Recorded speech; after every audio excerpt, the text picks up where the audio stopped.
friends, it's the Stitches. I, like many of you, have been paying attention to the news, and there's a lot going on out there. So I've decided to stay in and tackle some sewing projects. Today we're going to make a simple dress out of this blue gingham vintage bedsheet that I thrifted quite a while ago now. I just used my basic sloper to make a quick square neck bodice that I could add some shoulder straps to. Instead of a zippered back panel, I'm going to install a panel of elastic shirring. This is just a couple layers of fabric with lots of little casings stitched in that we're going to put elastic through. Each piece of elastic is cut to my back measurement. That way our final piece will fit me perfectly. This makes a stretchy panel that helps me get the garment on over my head without needing any other closures. I added some lace to my bodice and experimented with some different skirt and trim options, but don't get too attached to this layout. I cut my bedsheet into strips after cutting off the weird appendages that you get after removing the elastic and corner seams from a fitted sheet.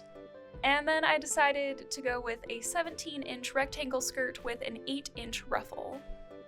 Then I used my appendage fabric to cut some pockets and some shoulder straps. My fabric strips get serged and then stitched into tubes that I can gather together. I also put a lace hem on the bottom of the ruffle because all vaguely cottagecore Gunne Sax inspired dresses deserve a lace hem. Ruffle tube. And of course, we can't forget to install our pockets because we need a place to store our freshly picked wildflowers as we run through a meadow. The bodice wasn't feeling spicy enough for me, so I added a couple abalone buttons that I took off of a shirt that got a hole in it when I was in high school and have been saving ever since. After a good session of sitting on my couch and hand stitching while watching Netflix, the ruffle is gathered to fit the skirt body and stitched into place. I also added some wide lace along the edge of the seam because Gunne Sax vibes. Next we'll throw together a lining from some fabric leftovers from another project and construct the shoulder straps so all the little components of the dress are finished and we just need to assemble them.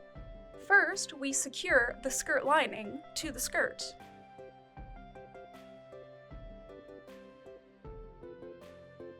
Then, the straps to the bodice.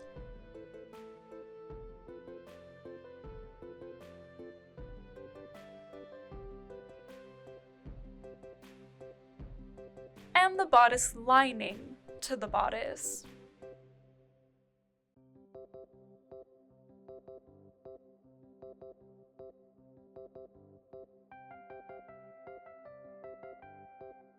Once the bodice and skirt are done, it's time to slap them together.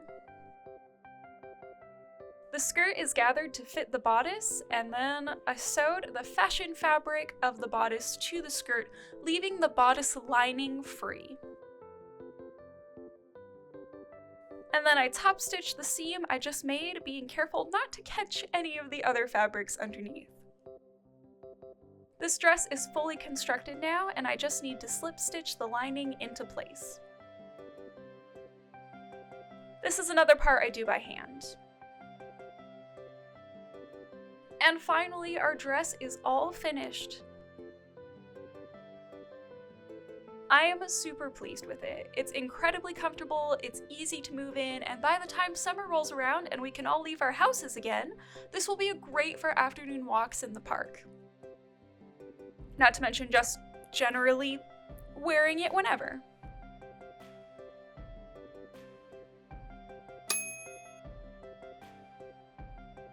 I hope everyone has a great day, washes their hands and covers their coughs, and I will see you next time. Bye!